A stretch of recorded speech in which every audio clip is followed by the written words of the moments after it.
Hello, everyone. Welcome to Grid Live Pre-Race. We invite you to comment and participate in the chat room, and a special hello to our listeners on the Ultimate Sports Radio Network, USRN. With me today, we have Adam Lemerise, Joshua Burch, and Kobe Lambeth from the Podium Finish. We have a lot to discuss. We'll get started with the great weekend of racing ahead after the summer break and the Olympic break. Starting off with the NTT IndyCar Series weekend at the New Street Course in Nashville.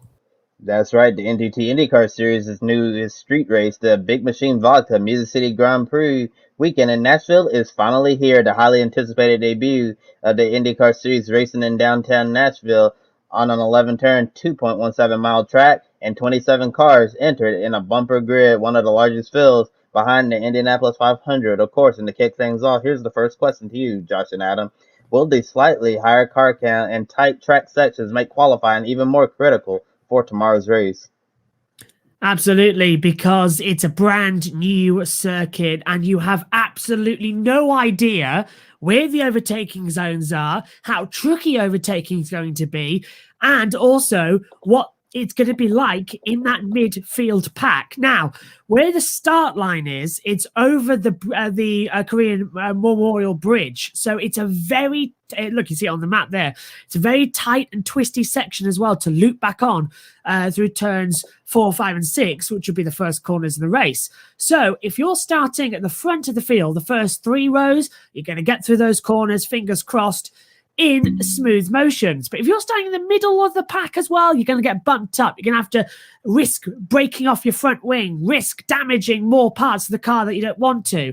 And then you're going to start dropping further back as well when it comes to the pit stops, because the pit lane's very unusual here. It curves around on street corners. It's got a very blind exit as well. So if you're in the middle of the pack, you're going to be running the risk of car damage, suspensions hitting the walls as well, big contact leaving the pit lane. Trust me, the midfield, not the place to be. You definitely want to be always near the front. It's more crucial on a brand new track because there are so many variables. So yes, qualifying that's coming up later on tonight is going to be fantastic, and especially the Fast 9. When it comes to this track, it's going to be, the qualifying is going to be intense. It's pretty cool to see IndyCar going over the Korean War Memorial Bridge in Nashville. And I believe if you're starting at least in the first 3 rows, you have a shot to win. Looking at the practice sessions from yesterday, you saw people like Colton Herta was up there, Roman Grosjean, and this track has been compared to the Azerbaijan circuit that Formula One uses. I believe there's 6 overtaking places I heard on the broadcast yesterday for practice. So it's going to be an intense street fight. I know the fans have been looking forward to this for a while, and it's pretty cool to see IndyCar running in the Music City of Nashville, Tennessee. And looking at the track map again, I think qualifying is going to be very important, because looking at the first few corners, as you can see right there on the screen, it's very tight. And when I watch practice this year, I'm like, oh my goodness, this is a lot tighter than I imagined. And it's really crazy during the first few corners. Those drivers are going to need to be single file going through there, or otherwise it's going to be chaos. To be honest, I'm going to be surprised if we don't have a full course caution with a safety car on the opening lap, because I think it's going to be absolutely bananas. So qualifying is going to be super important. Like you were saying, Adam, I think if you qualify in the top 6, you should be in good position. But if you qualify mid pack towards the back, I think you could definitely see some chaos. So for our championship contenders, Alex Palou, Pat O'Ward, Scott Dixon, Joseph Newgarden up front in the championship, I think those drivers definitely need to have a good qualifying, or they could definitely be, as they like to say on the NBC Sports broadcast, they might be in the danger zone. And if you're stuck in the back, you have 150 seconds to push to pass at 15-second intervals to try to get to the front or hold off and stay up front. One driver racing this weekend and the fan favorite is Elio Castroneves of 2021 Indy 500 champion, also the newest member of the four-time club. He'll be back racing full-time for the IndyCar Championship next year with Meyer Shank Racing in the number 06 Honda. Meanwhile, the current points leader has problems this weekend with a 6-spot grid penalty. Alex Palou made an unapproved engine change after a recent test session at Portland International Raceway, and he'll start 6 places behind his qualifying position. And he's currently 39 points ahead of Pato Ward, his closest rival in the championship, who hit the wall Friday in practice. For drivers beside Alex Palou and Pato Ward, who needs a Music City Miracle performance to help their chances at winning the championship? I believe everyone at Andretti Autosport needs a Music City Miracle, if you ask me. They all haven't had a season that they really were that they thought they were going to have. Alexander Rossi hasn't really been in contention. Ryan Hunter-Reay. Andretti Autosport needs to find a way to get some horsepower in those cars this weekend. But I believe if they start in the top, at least in the top, as be a part of the Firestone Fast 9, I think they have a good shot to have a good, strong finish.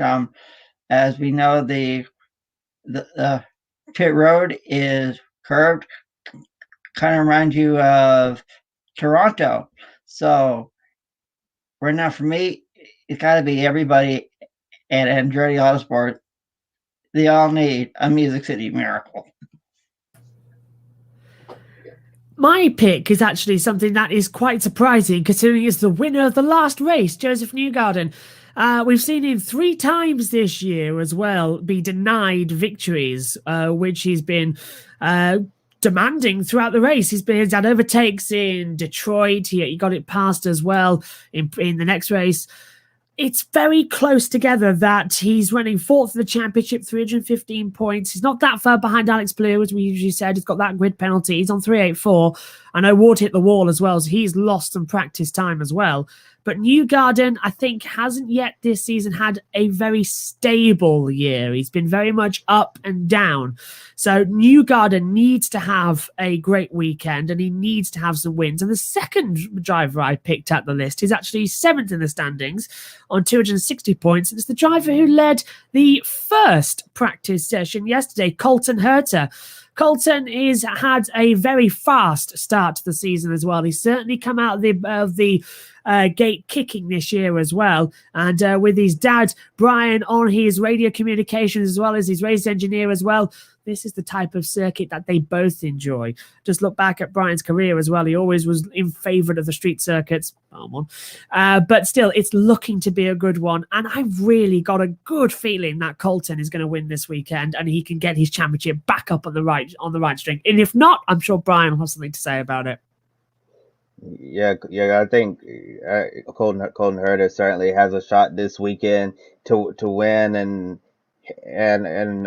you were talking about Joseph Newgarden as well, and that's exactly who I had in mind as well, who needs a Music City Miracle. And yes, he won the last race before the summer break at Mid Ohio, but before that, he lost out on opportunities to win. He was leading in the late stages in Detroit until he was passed by Pato Ward in the closing stage, and he dominated Road America. It looked like he was going to win that, and he had a mechanical issue in the closing laps, and that was super unfortunate for Joseph. And I think he's definitely the one driver who has a lot of momentum heading into the Music City Grand Prix, and this is actually his home track in Nashville, Tennessee.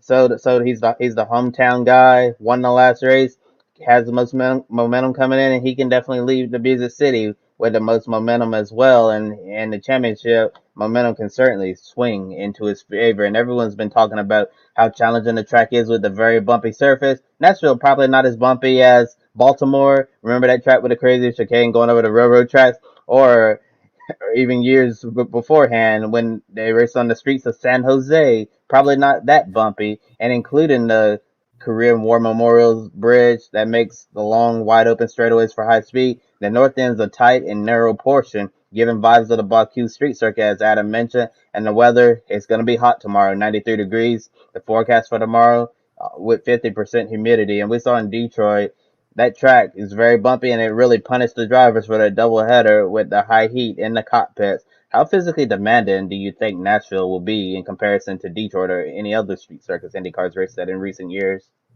I think this is going to be one, if not the most demanding, because we've had an unusual situation. We've come to a new track and it feels like an old track. As you say, it does feel like we're across the railroad tracks once again as well. It's got vibes of Vancouver as well, back in the kart days with its tight, twisty segments as well in the first couple of corners. It's got vibes of even back at Sao Paulo as well, when the 2012 race where the first corner, nobody could seem to get the braking zone right. There was a horrible bump down the start-finish straight as well and just threw the cars up. And I've seen as well, we saw over the train tracks as well. Was it Baltimore? It's just annoying that the cars get launched so easily, and that's what we've seen this weekend already. Going over that Korean Veterans Bridge, it's bumpy when you enter from the tarmac that was put down back onto the concrete that's over the bridge, and the bridge is bumpy. You're flat out over.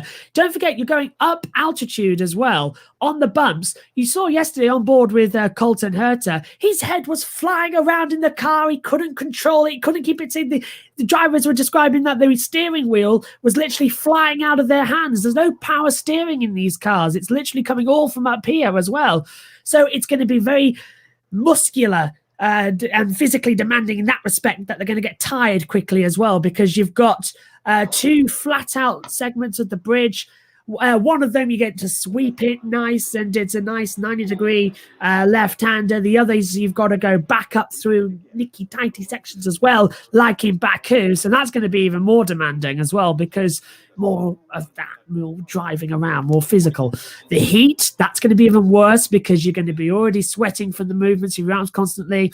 You're going to be feeling it. You're going to be feeling nauseous as well. The drivers are going to stock up about 2 to 3 liters of fluids before this one as well. As you said, track temperature is going to be hotter as well than the 93 degrees that is predicted as well. So the tires, they've got to come into the factors. Your brain's going to be working overload in order to keep on the fuel saving. You've got to keep on with the tire saving. You've got to keep on with making sure you're not in pack racing as well over that bridge. And if you have an accident, then you've just got to keep your fingers crossed that no one's going to hit you, and your body automatically tenses up. So that's going to be even more physically demanding if that happens for drivers. So I'm thinking, when we see a crash, it might take a little bit of extraction time, because you're going to be very seized up, like you've got a lot of cramp. So yeah, it's going to be very, very demanding.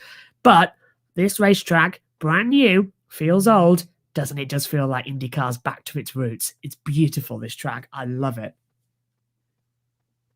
For me, I believe this will be the most physical demanding race that IndyCar has all year long. Like you said, Josh, the brain's going to be, you're going to have to work a lot.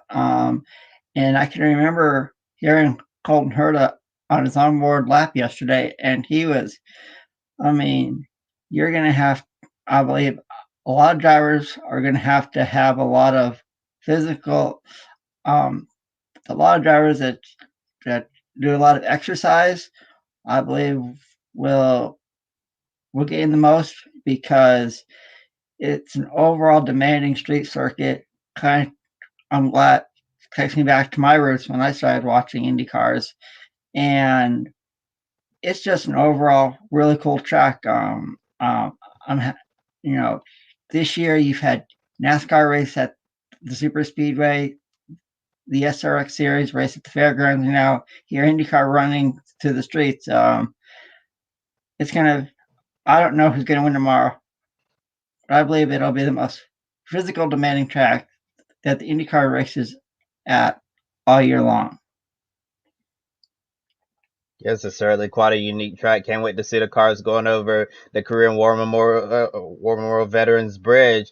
And below the bridge, they actually have a dive team in case the worst happens. Hopefully it doesn't come to that. But I've been talking with my family about it, and I told them it's better to have than not have if the worst case scenario happens. But I think the chances of a driver going into the water during the race is highly unlikely, but certainly not impossible. So I'm really glad that IndyCar is prepared for that scenario if it comes to that. And tomorrow at 5:30 p.m. Eastern Time, be sure to catch the Music City Grand Prix on NBCSN immediately after the NASCAR Cup Series race at Watkins Glen International. And be sure to comment with who you think will win the race tomorrow for our pick a winner. And tomorrow we'll discuss the race on Grid Live Wrap Up. Now we'll go to Joe for MotoGP Styrian Grand Prix preview. It has been a long summer break for the MotoGP season, but they're back and we're very excited to see MotoGP returning in Austria for the Styrian Grand Prix, and it's going to be a double header. Yesterday, the big news, of course, that came out, Valentino Rossi announcing this will be the end of his MotoGP career. 2021, after the season's over, he is done for MotoGP, calling a career after 25 years, most of those years with MotoGP, and of course, prior to MotoGP when it was the 500cc class. The doctor of MotoGP has had a great career. At one point was rumored to go to Formula One early on in 2000s, but he stuck with MotoGP. Formula One, they were recognizing his accomplishments, and drivers all around the world, from Kyle Busch and NASCAR, Formula One drivers, recognizing everything about Valentino Rossi. Josh, I think it's safe to say, may anticipate his riding days were coming towards an end, but still the shock to know we're not going to see him there. That just seems weird. MotoGP and no Valentino Rossi. Does not compute.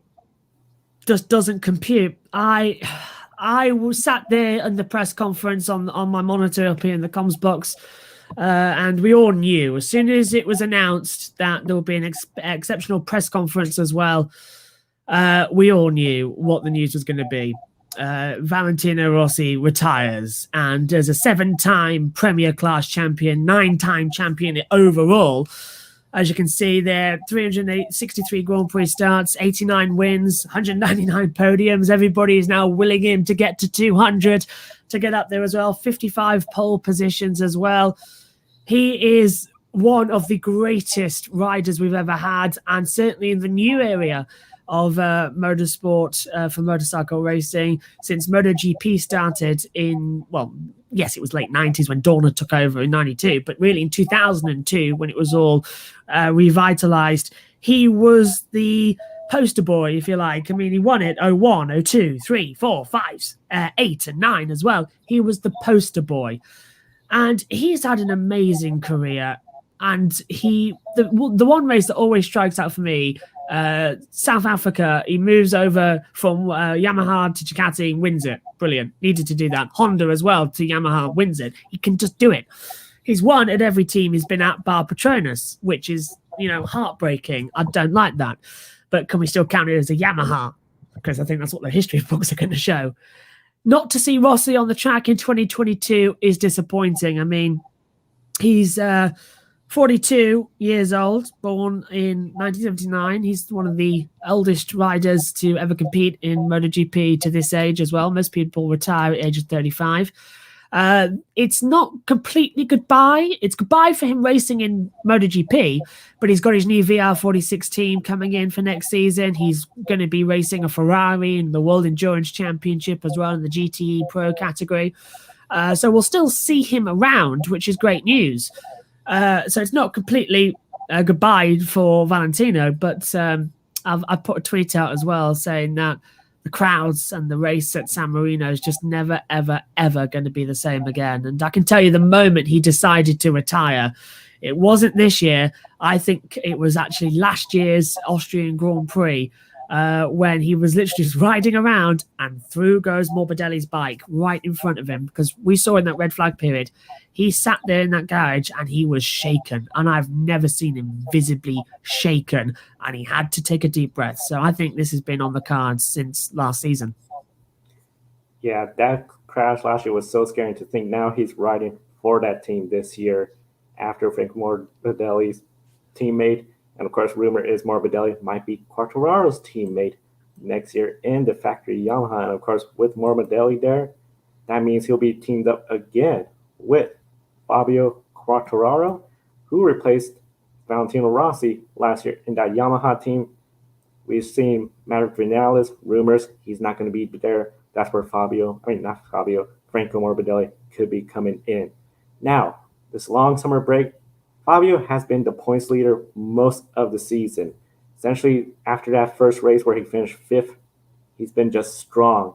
And all those questions, from especially last season when he started really strong and then sort of flamed out, people were asking, can he continue racing at the top level, getting podiums, getting wins? And so far, he's been doing that. All those questioning him, they sort of been quiet. But now, after this long summer break, Fabio Quartararo doesn't win or secure a podium in this race. Do you think those concerns, those discussions will again come back? Or is he at a level where those questions really don't have any merit anymore? They always have merit. They always do, because no matter how high of a rider you are, there's always a fall. And we saw that with Pedrosa. We saw that with Lorenzo. We saw it even with Marquez last season after he tried that comeback after damaging his shoulder. We saw it most of all with Valentino Rossi as well, continuing on for so long as he has. Fabio's an interesting one. Last year, it was coming into the season, everybody expected it's going to be Marc Marquez. He's the favourite to win the title. Then he had that crash, and Quartararo won the opening 2 races at Jerez as well. It threw everything out, and we saw Quartararo lead early on, and then, as you say, towards the second half of the year, he began to drop away, and he had a few incidents as well. He couldn't get the bike working, couldn't get the team working with him. Vinales was being difficult with him as well. We remember qualifying, I think, at the Styrian race, actually, where there was an order of how to go out in the pit lane. Vinales jumped it, similar to how Hamilton and Bottas fight. They were fighting as well. Mia last year as well was the consistent one and snuck up on him and got him at the end of the year. So I think Quartararo went over the winter break, looked at everything and thought, right, I've got a bike under me that can win. I've got a team around me that I can mold into my shape. I'm the new flesh blood in here as well. We've got Vinales, who was already going to go anyway by the end of this year. His contract was up, and he decided himself to, cut that axe quickly. And he just said, carry on with the execution, and off he went. Quartararo now is in a prime position to win the championship. Marquez is back, but not in full motion as well. The Ducatis seem to be up and down every weekend. We've got Miller up there as well, looking good. Bagnaia sometimes is quite quick, but then again has silly mistakes, i.e. Italy. The Pramacs are quite quick. There's no real leader at the front. The only one you can see are the 2 Yamahas, which have won races this year. Looking at it as well, Quartararo, Doha, Portugal, Italy in the last race of the Netherlands. Vinales won in Qatar and Catalonia. So that's a strong bike. So yeah, if Quartararo doesn't win this year, I think there has to be a serious discussion about whether or not he is up for this, because this is his best possible shot at a title. He's young, he's fit enough as well. He's the same age as me, actually. In fact, he's a day older than me. So I speak with a bit of bias towards him there, because us April lot have got to stick together. But I really am hoping that he can bring home this title, because he's such a nice guy and he really, really is a great, great racer. Great racer. I know when you posted that picture of him and Valentino Rossi when he was a child, that was really cool. And the big thing, I think you're bringing it up, this is his shot. He has, it seems like everything going his way. The big test, of course, has to be those Ducati drives, but I feel those riders, those bikes, they're great, but he's on another level. And definitely, if this slips away towards the second half of the season, yeah, those questions will be coming up, because he is looking really strong. The summer break, there shouldn't be any reason why he's not going to be in that top 3. And one rider that could be in that top 3, especially after qualifying today, Jorge Martin, only making his 5th start after missing 3 races from an injury in Portimao. Ducati, 4 out of the top 6 riders are on Ducati power. But the big wild card, and that is the weather. It is very unpredictable in Austria, but we're seeing it. It is just rain forecasted around the near 90% level of precipitation. So it could be a wet race. And we know those Ducatis have the horsepower advantage, the riders, their experience, or in the case of Martin, sensational rookie performance this year. Does the rain play at a disadvantage to those Ducati riders? And which drivers do you think will gain the most if we have a wet race tomorrow? Yeah, the rain is the great equalizer, especially more in MotoGP. And we've seen as well the weather forecast has been building up for the past couple of days. And it was even raining at the end of qualifying today as well. A few spots of rain coming down. The clouds have circled as well. It's all starting to build up. And there's even been discussions today as well because of the horrific accidents we saw at last year's two races. As well across the Moto2 with Hafish Sahirin as well. Then we had the horrible accident with Morbidelli as well, and Vinales, and having to jump off the bike in the Styrian race. It's a high-speed circuit. It's a dangerous circuit. The riders don't want to attempt it if it is slinging it down with rain. So there is a discussion about a possible washout and what happens if that is the case, like we saw a couple of years ago at Silverstone. I've been hearing rumours that if the race cannot be taken part on the Sunday, it will take part on the Monday. The reason that didn't happen at Silverstone a couple of years ago is because all the equipment had to be moved for the race a week later. This race here in Austria, it's the same next weekend, so we can run the race on Monday as well. That's how serious they're thinking this weather could be as well. I remember a couple of years ago we had a Saturday washed out because of the weather. So yeah, it's a very interesting situation that the riders have got to be careful at. It's a fast track as well. 10 corners. Realistically, there's only 7 of them for motorcycles. There's even less for cars. They've got to be very careful. They've got to be very, very safe. And with the rain coming in, to get back to the second point of your question, Ducati have got a great whole shot device to get off the line. It doesn't really work well in wet conditions, as we saw when they were debuting it last year. My prediction remains the same for the guy I know can race in the wet, and that is Marc Marquez. We saw what he did in Germany in mixed conditions. He was able to come through and take the victory. We saw back at the French Grand Prix as well in that flag-to-flag race. He led most of the race until he dropped off at the last corner at Recruitment. So yeah, Marc Marquez is one to watch tomorrow. He starts 8th on the grid. He started 9th, I think, at the French Grand Prix and still led it. So yeah, Ducati, not going to stand a chance in the wet. Honda might finally win at the Red Bull Ring. Finally, after about 5-6 years. Yeah, it's surprising. Honda, it's been such a long time since they won there. And with the rain, I had to say it was Marc Marquez definitely on top of my list of Ducatis. Jack Miller, we saw him in Germany. He was up there running good. But at the end, I think it's going to come down to Marc Marquez, especially he is starting in the top 10, starting 8th.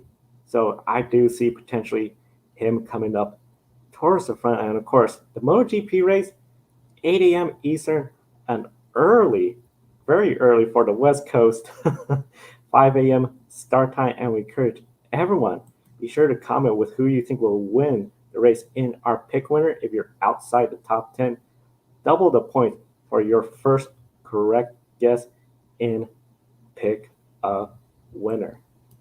Now, back to Kobe and Adam as we get started with some NASCAR for this continue on the road course only section of NASCAR at Watkins Glen.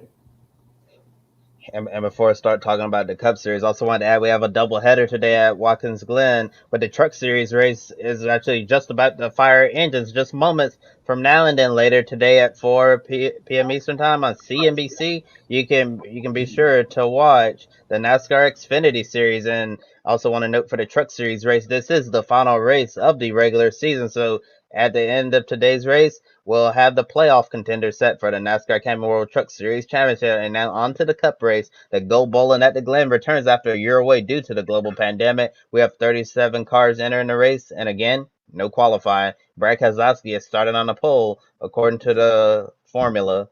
New Hampshire race winner Eric Almirola starting 8th. The only 2 drivers in the top 11 starting position without a win are Kevin Harvick and Denny Hamlin, starting 5th and 8th respectively. Is this the weekend where Kevin Harvick and Denny Hamlin will finally find victory lane?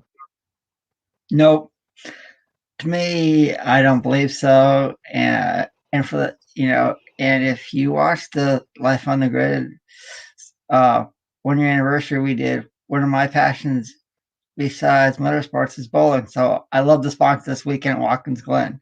I don't believe Kevin Harvick and Denny Hamlin will find their way to victory lane, but it's a road course.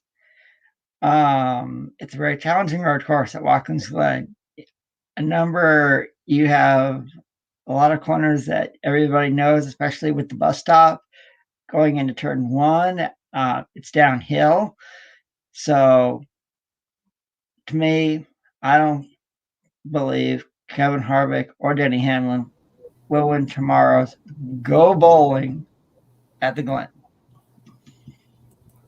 When it comes to Denny Hamlin, Kevin Harvick tomorrow, I have to agree. I don't see them getting a win. Harvick, this year and the road course, it just seems he is just striking bad luck after bad luck, just not having the performance this year.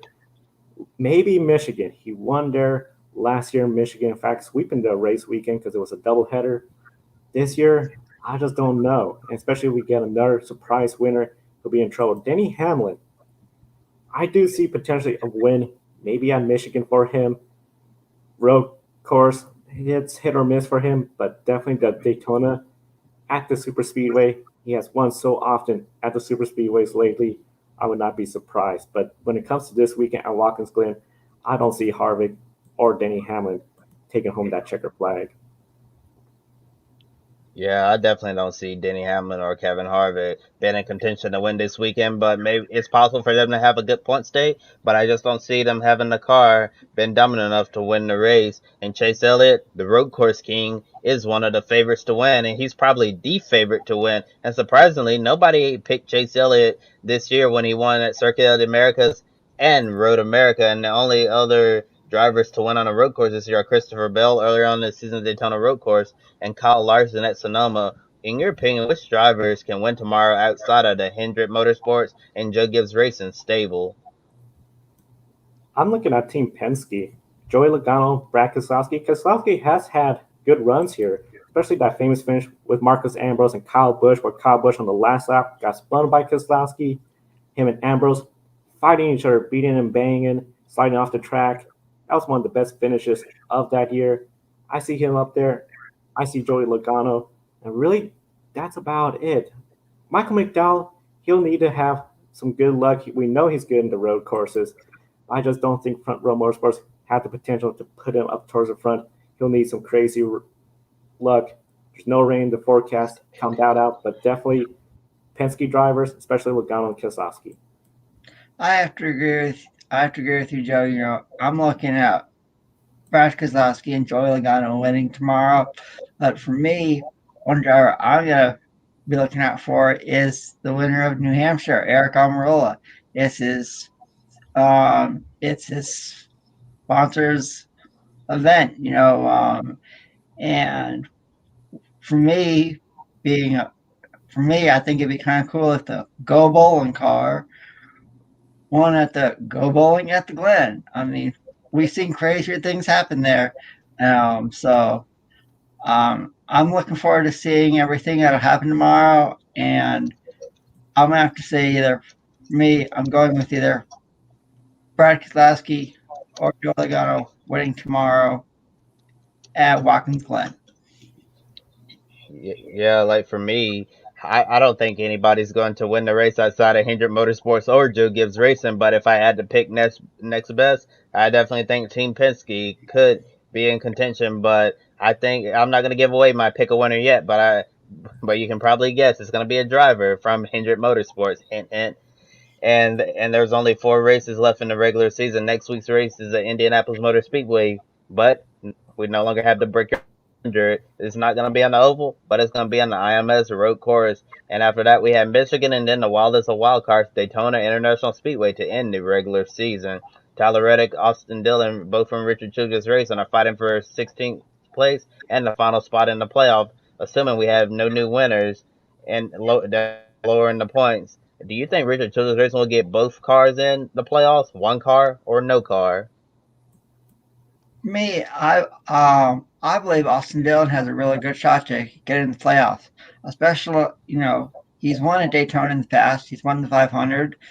I believe it's going to be Austin Dillon finding a way to get in the playoffs. So, Tyler Reddick, he's had a good year, but I don't think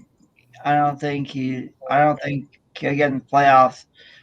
But for me, I'm going to have to say Austin Dillon finds a way to get into the playoffs this year in 2021. I have to go a little bit of a different route. I think neither RCR cars are going to get in. I mean, right now we're just one winner outside the top 16 getting in and knocking off both of them. Kyle Regs in 16th, Austin Dillon is on the outside looking in. Daytona, we know Bubba Wallace could have a fast car there. If he was to go out there and get that win, all of a sudden both RCR vehicles are out. I don't see the RCR vehicles getting the win at Michigan anytime soon. So definitely, I think we're going to see it's going to be really close between those two. I mean, realistically, looking at the points, you can see Buescher 121 behind. He needs a win. Everybody afterwards needs a win. But Wallace could get that win. The road courses, I don't think we're going to get a surprise winner. I think we're going to see a unanimous or near unanimous pick a winner choice. But definitely, I think RCR, they're in trouble. I don't see either of their cars getting into the playoffs.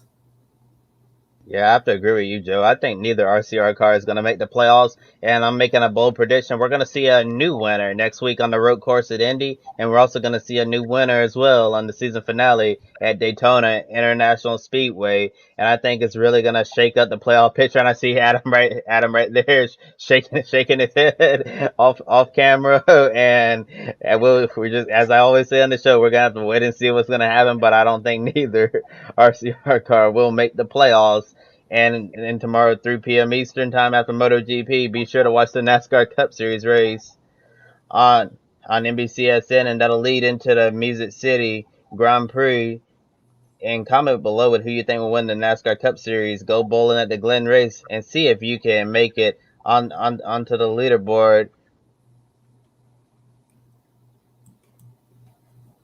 And right here, looking at the grid ranking, week 19, you see Sebastian Ogier, Shane Van Gisbergen at the top, not racing this weekend. Fabio Quartararo, MotoGP, Kyle Larson up there. We'll definitely look to try to make some gains this weekend in the grid ranking. Also, we have Alex Palou and Pato O'Ward there from IndyCar, so we could definitely see some shakeup right there in the top 10 with those who are racing this weekend.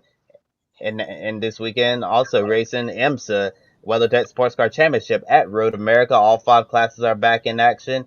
DPI, LMP2, LMP3, GTLM, and GTD. And you can watch the Road America Road Race Showcase tomorrow at 2:30 p.m. Eastern Time on NBC Sports Track Pass online. And then with a day of field of racing on Sunday, you can watch a replay of that race on NBCSN at 8 p.m. Eastern Time, right after IndyCar.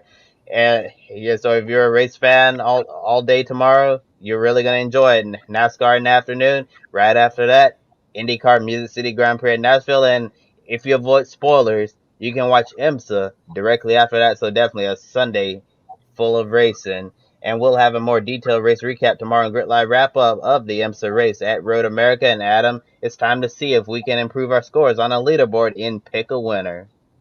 That's right, Kobe. And nobody guessed Esteban Ocon winning the F1 race last weekend, so the leaderboard stays the same. So we're going to start and use the hashtag Pick a Winner on social media. And if you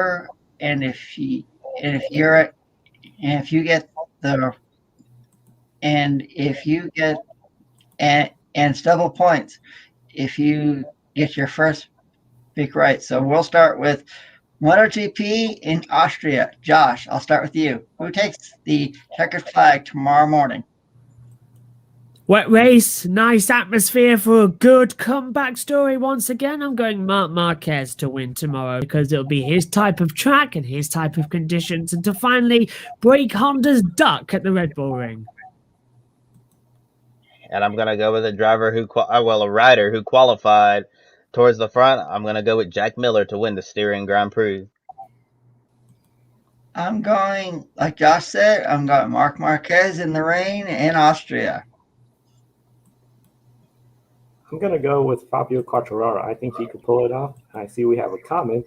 Amber goes with Marc Marquez for MotoGP. Now it's time we crisscross the Atlantic and head to Watkins Glen, New York. So I'll start with you again, Josh. Who throws the strike and gets to victory lane at the Go Bowling at the Glen at Watkins Glen International? Oh, throwing me up there. I'm going to go Chase Elliott. Not sure why. I'll try and keep across before the Indy race. I'll certainly be watching. But yeah, I've got a good feeling Chase Elliott. Very surprised if this is not unanimous. I'm also going with the road course king, Chase Elliott. I'll make it. I'll say Chase Elliott at Watkins Glen. I'm going with the Hendrick driver, but I'm going with Kyle Larson. He won a Sonoma. If he was to get the win and you all win with Chase Elliott, I could hopefully continue leading, pick a winner. And now we head south to the land of country music for the inaugural Big Machine Records Music City Grand Prix. I'll start with you, Josh. Who strums a nice melody and takes the win in the inaugural race around the streets of Nashville? I think it'll be the Texas Star from 2019. I think it's going to be Colton Herta to win the inaugural Music City Grand Prix here on Nashville. However, could be a close second for local boy Newgarden. It's going to be a good one, though. And for me, I'm going to go with the driver who has the most momentum heading into Nashville, and it's his home track. I think Joseph Newgarden, Team Penske, going to win the inaugural Music City Grand Prix. I'm going to go on a surprise. I'm going to say Roman Grosjean finds a way to claim the win in Nashville tomorrow. I'm going with Scott Dixon. He's been very quiet all year long. I think he's going to finally come out, get that win, make a statement. He's in the championship hunt again. Now it's time for our final picks, and we head to the land of brats and beer at Road America for the IMSA Road America Road Race Showcase. Josh, who do you got taking the checkered flag? I'm going with Chip Ganassi Racing and Kevin Magnussen. I think that could be a quite nice little tie-up, unless he's switched back over quickly and I've missed that in the IndyCar because he wasn't supposed to be there. But yeah, staying over there. And for me, I'm going with the Cadillac, but not Chip Ganassi Race. I'm going with the number 31 Action Express Wheel Engineering Cadillac DPI. Pippo Durrani, Felipe Nasr are going to get it done at Road America. I'm going to say the Mazda Multimatic number 55 team takes the checkered flag tomorrow at Road America. I'm going with the 55 Mazda team. This is their last year. Came close already, so definitely I see them getting that checkered flag, hopefully getting the win. And definitely we encourage everyone to, again, share their picks with the hashtag #PickAWinner. And here's a friendly reminder, we'll be on the air approximately 90 minutes after the IndyCar race at Nashville tomorrow for a Grid Live wrap-up. And be sure to click the link below to find Josh's YouTube channel, and a special welcome to our new sponsor, Public.com, the stock market social media page to connect with fellow investors and make new friends. You get 5% in stocks using the link below and referral code GridNet. Start investing when the stock market reopens on Monday, and we're out of time for today. I see the NASCAR Camping World Truck Series race is about to begin, going through pit road, last minute checks, and green flag next time by. So got to get ready to cover the NASCAR Camping World Truck Series regular season finale at Watkins Glen International. With that said, for Adam, Joe, Josh, I'm Kobe Lambeth for the Podium Finish. Thank you for watching today's show and enjoy the races. Don't be an anonymous investor. Join the stock market social media platform, Public.com. Invest any amount of money and share with friends and new friends. Discover new opportunities, such as new companies and potential business partners, and useful tools for beginners, and share your experience with friends on Public.com. Link in the video description gets you $5 for being a Grid Network viewer. Use the referral code GridNet for your free $5 to invest. Start investing and networking on Public.com.